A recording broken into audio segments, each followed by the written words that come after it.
All right, welcome. We are live. For those of you who don't know me, my name's Isaac. I am the co-founder of Pet Summits, and we have a very special guest today, Dr. Edward Bathingwaite, who is the host of the Pet Anxiety Summit. Welcome, Dr. Edward. Welcome, everybody, too. And thanks so much for having me. I'm so excited to be back again hosting Pet Anxiety Summit for the second time around. Last year was awesome, and I think this year's going to be even better. Yeah, there's a few topics in particular, and I will get into this a little bit later, that I'm really, really excited about. But let's just start off. Like, the title of the workshop that we're doing is and today is Healing Anxiety Holistically. What does that actually mean? Well, I think my philosophy is, as an integrative holistic veterinarian, is that if I'm thinking about things holistically, I'm thinking about the whole of the animal.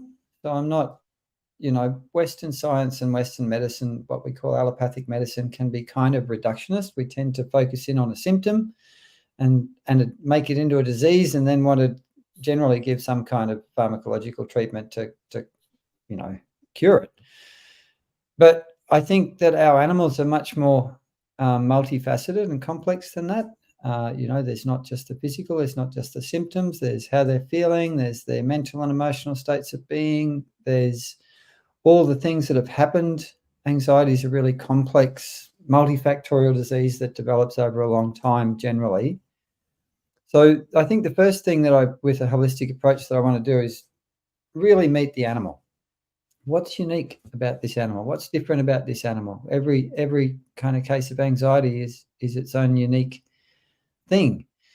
But not only that, what's the environment the animal's in? Because if you're holistic, you need to think about the context that the animal's living in, the physical environment, where they live, the family environment, what's going on in the family, what kind of history of, are the humans all stressed out? If the humans are stressed out, then the pets are going to be stressed out. But then when it comes to treatment, my first port of call is going to be natural and non-pharmacological interventions. But I also believe it's really important to be open-minded, because if you're truly holistic, you are going to at least consider the allopathic options and use them if they're going to give the best outcomes for your pet. Is there a genetic component to it? Because I live in Bali, and it seems like every dog here, and then just mainly dogs, because there's not many cats here, but like every dog here has some sort of type of anxiety, even from a puppy, and even if they're not one of the street dogs. There is a genetic component. Yeah. Temperament is about 2 or 3 times more heritable than any other genetic trait. So if you've got anxious parents, it's highly likely that you're going to have anxious puppies. But that being said, you have nature, which is the genetics, then you have nurture, which is what you do with the puppy as they're growing up. And that has an incredibly powerful effect too. And you can overcome genetics if you do the right things with puppies a lot of the time. Not all the time. You do get some animals that are, there's something wrong in the neurochemistry and wiring of their brain that's causing the behavior. That's pretty rare, but it can happen. Okay. I guess that's probably like when you go, even if you're getting a puppy, like you're actually going to do a proper inspection before you go, and or kitten, to have a good look at the parents as well. Do you recommend that, or is that maybe not necessarily that?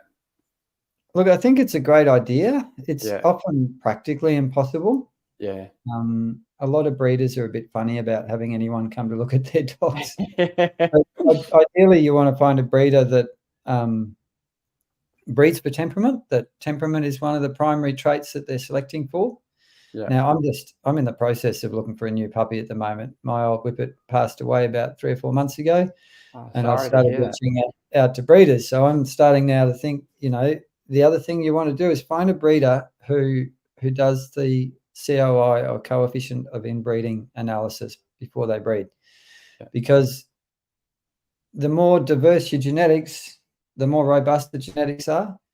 A lot of purebred dogs have got high levels of inbreeding, and the COI is a measure of how much inbreeding there is in the puppies. Mm.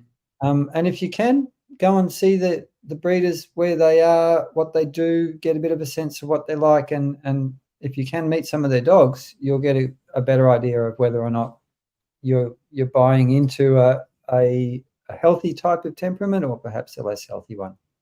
Yeah, that makes a lot of sense. And with the increasing amount of pets experience anxiety, can you shed some light on what's probably the most critical yet overlooked signs that every pet owner should be aware of? And are there any ways that we can provide some actionable solutions before these kind of signals start to escalate? That's a really good question. So a lot of people really don't realize what anxiety is. They just think their pet's excited or playful, or they just think they might be a bit restless.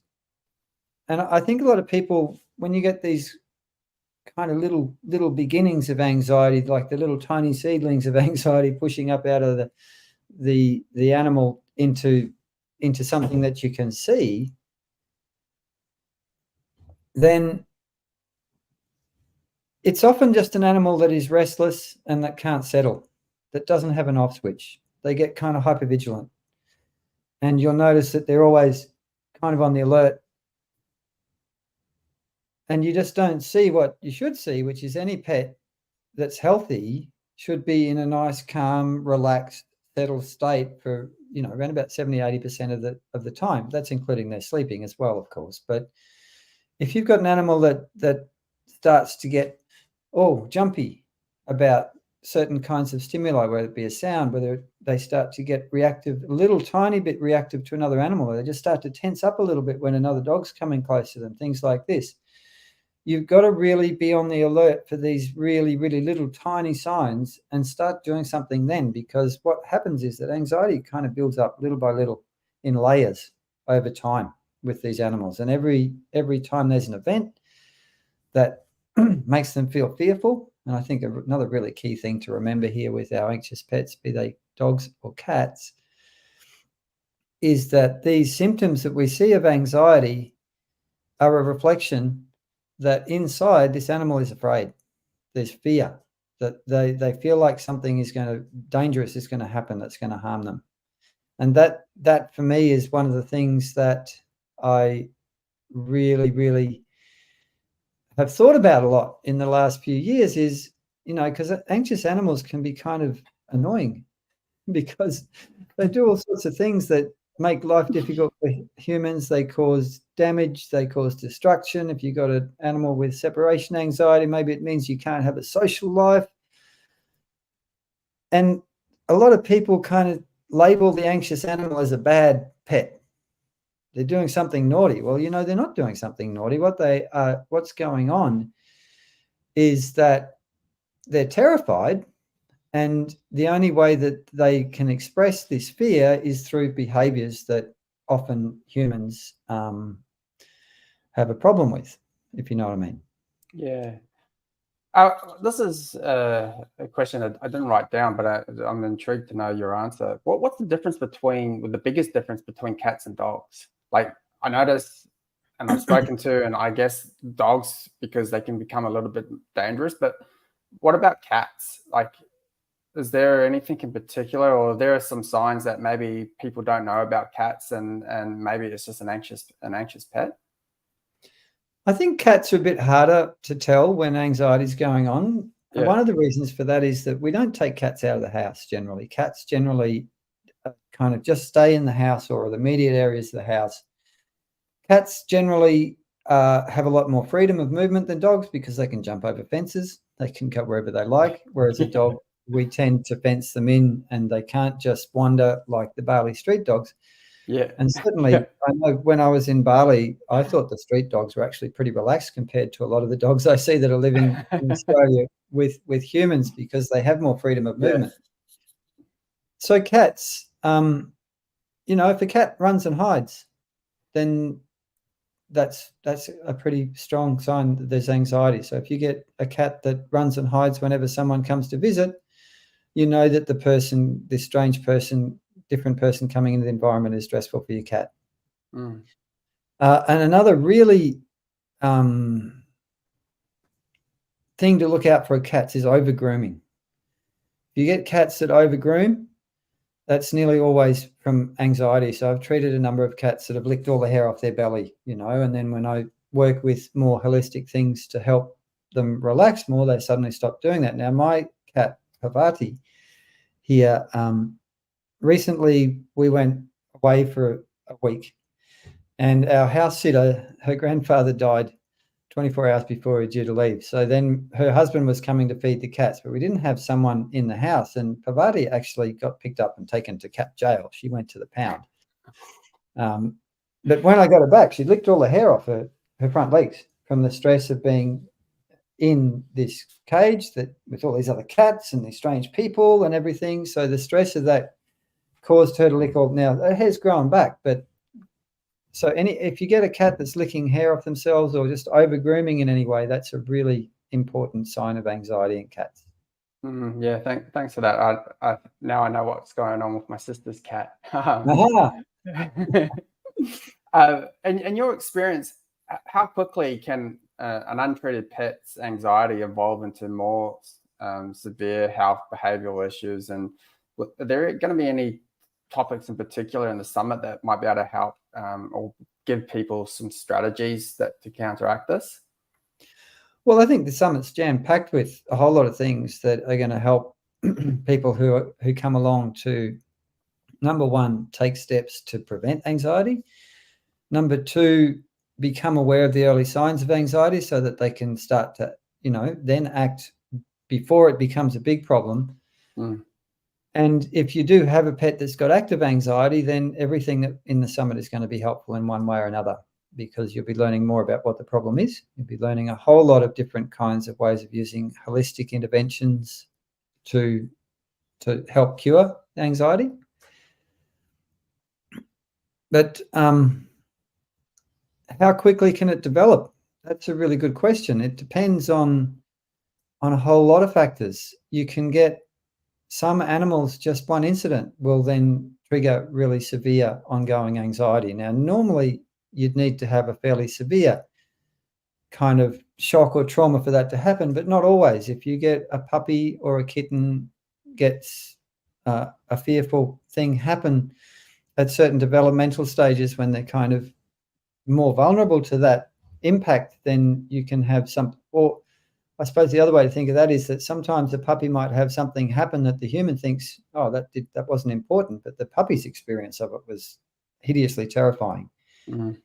I know of some dogs that have sound sensitivity to sausages sizzling on a barbecue, and they go into a complete meltdown, panic, extreme anxiety. And now you and I know that sausages sizzling on a barbecue are not a harmful thing and there's no danger in it, but that dog believes that it's like a tiger coming to eat them, right? That's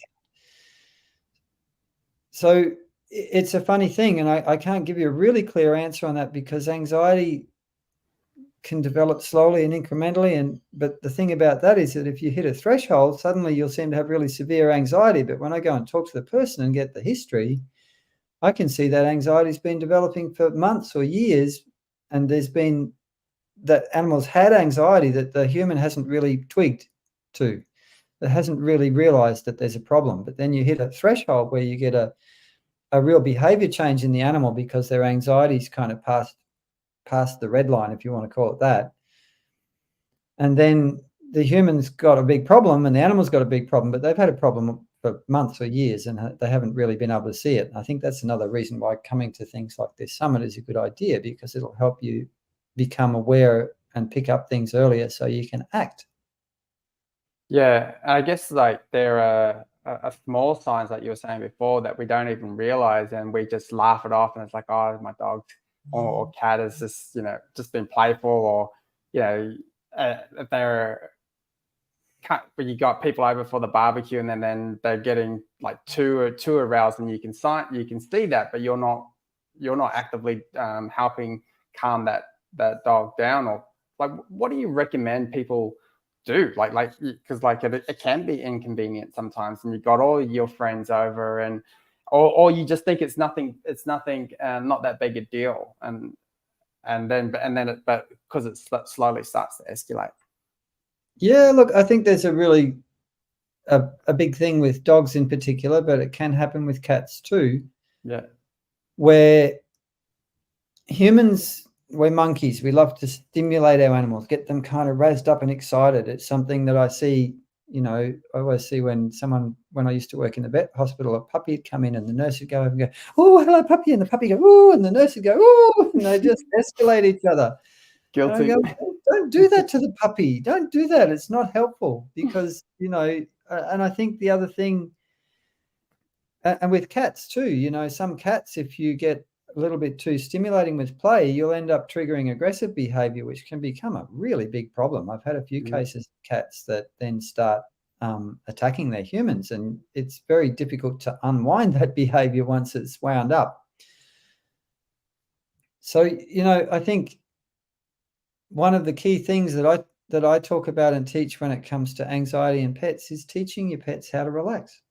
Yeah. Which I mostly do with touch, but there's other ways you can do it, and I'll talk about this in my presentations in the summit, talking about building resilient relaxation, because the opposite of anxiety is relaxation. And for me, I really think that animals with anxiety have simply lost the ability to be able to move themselves from arousal states into relaxation states. They've lost that regulatory capacity, and you can build that kind of relaxation training and regulation capacity a lot easier in a puppy or a kitten than an adult animal, but you can teach it in adult animals too. It just takes a little bit longer, a bit more time and attention and effort. You were saying, what do people do? Well, learn as much as you can about anxiety, learn as much as you can about what the early signs are, and do everything you can to prevent it, which is a big focus for this year. Last year we really dug into treatment of anxiety, and this year we're focusing on two really important areas in this summit. One is prevention, because a problem prevented is never a problem, right? And the other one is talking about the gut and the gut-brain axis, which is incredibly important way to be able to deal with animals and help animals prevent anxiety and treat anxiety. Yeah, and coming back, there's a few other talks, and it's really good to see more and more people are really, hey, let's get to the root cause of this, and even with ourselves. And it comes to a lot of this, our health issues can come according to the gut and the food that we feed it and how it's connected to the brain. I'm really looking forward to some of these interviews that are coming up. And I know we're getting a bit close to time. One thing I really would like just to quickly touch on, which I'm my favorite topic, is psilocybin or psychedelics. There's an amazing talk. Can we quickly just touch on that? I know we can go into a deep dive. So psychedelic medicine is what I call this. It's something that there's been a lot of movement on in the human realm in the last, there was quite a lot of it happening before America made everything in the world illegal. MDMA and LSD and these other substances were used pretty extensively in psychotherapy before they were made Schedule I drugs and totally illegal. In the last 5 to 10 years, research has opened up again into these things, and we're finding that humans with PTSD can benefit immensely from MDMA, and psilocybin is now being used in therapy for a range of psychological issues, and we're seeing really, it works. It makes a big difference. Now we've got Dr. Casara Andre, who is starting to research some of these compounds, psychedelic medicines, into use for animals. So this talk we don't have capacity to do this just yet because it's very early days in terms of research and ethics and all that sort of thing. But I think that these natural plant medicines hold tremendous potential for helping our pets when we work out what kind of dose rates are going to work best and how to use them in a therapeutic sense. So I was really excited to interview Dr. Casara about this. And I think that it might be a few years before we have easy access you know, we need to go through research, we need to do trials, we need to have that kind of foundation before we can bring it into the larger world of evidence-based medicine, which is what veterinary medicine, if we're talking about the more Western allopathic model, is. But yeah, incredibly interesting talk, and probably one of my favorite talks in the summit. I think my other favorite talk was with Dr. Roman talking about fecal transplants and the massive changes she's seen in animals in behavior with bringing the microbiome back into balance through transplanting feces from healthy animals into unhealthy animals. Every time I listen to one of her talks, I'm just completely blown away. And every talk that she does is of a recent example. Like, it's not like of an example that she did like years ago. It's like it's always a brand new example that's just recently happened. It's absolutely amazing about the fecal transplant. I know we're going to have to start getting things because you got another call after this, but I might just ask, is there one more thing that you'd like to leave off, and we'll open up a couple of questions? Oh, look, I think probably the other big thing is that you need to learn how to relax yourself and be as calm as possible, because if you've got any kind of stress or anxiety in your life, it's going to be affecting your pets. And that's another big thing. Maybe we'll dig into that one a bit more next year when we come back around for the next one. Yeah, I think that's great. And just quickly, what's the workshop about? Well, the workshop is about helping anyone with an anxious pet, or anyone who wants to make sure their pets don't develop anxiety, to develop a plan to put into action, a holistic treatment plan, basically, which covers the M's, which I have trouble remembering the words. Because, 4 M's, isn't it? 4 M's. So behavior modification, medication, monitoring, and one other one, which my brain's not remembering right now. It might come to me in a minute. But basically what I do is talk you through how to set up a structured way to put into practice everything holistic that you can possibly use. And then if that doesn't work, how to escalate up to bringing more pharmacological interventions in, which I still prescribe to some animals and get good results with if I feel they really need it. So yeah, it's basically me doing with you in a group what I would do with someone one-on-one, but teaching you in how to implement and create a holistic anxiety treatment plan for your animals. Amazing. If anyone wants that, just DM us in the group. We can put you guys to the link. I've got a question here from Sonia. Just open it up.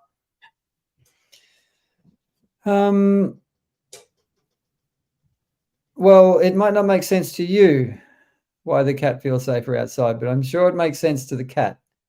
So there's, your cat won't come into the house. There's a stray outside that attacks her. He may have come in our cat door when I was not home. So I would suspect that if you've got a cat door and that stray can get easy access, then your cat might feel like it could get trapped in the house, and it feels like it's got more freedom to escape outside. What about if cats spray when they spray? Could that be something?